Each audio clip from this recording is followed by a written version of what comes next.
পূর্বাঞ্চল নতুন শহর প্রকল্পে প্লট বরাদ্দ নিয়ে দুর্নীতির অভিযোগে করা 3টি মামলায় সাবেক প্রধানমন্ত্রী শেখ হাসিনা, তার ছেলে সজীব অজেদ জয় এবং মেয়ে সাইমা অজেদ পুতুলের বিরুদ্ধে আনুষ্ঠানিকভাবে অভিযোগ গঠন করে বিচার শুরু করার নির্দেশ দিয়েছে আদালত। বৃহস্পতিবার ঢাকার 5ম বিশেষ জজ আদালতের বিচারক মোহাম্মদ আবদুল্লাহ আল মামুন এ আদেশ দেন।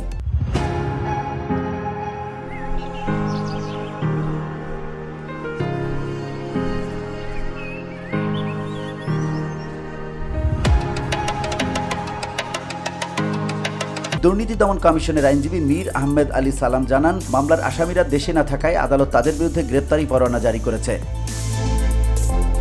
তিনি জানান, একটি মামলায় শেখ হাসিনা সহ 12 জন, অন্যটিতে শেখ হাসিনা ও জয় সহ 17 জন এবং তৃতীয় মামলায় শেখ হাসিনা ও পুতুল সহ 18 জনকে আসামি করা হয়েছে। পরবর্তী কার্যক্রম হিসেবে সাক্ষ্য গ্রহণের দিন ধার্য হয়েছে আগামী 11 August.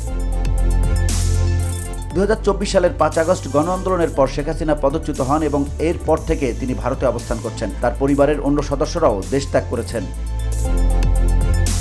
VOD Bangla news desk.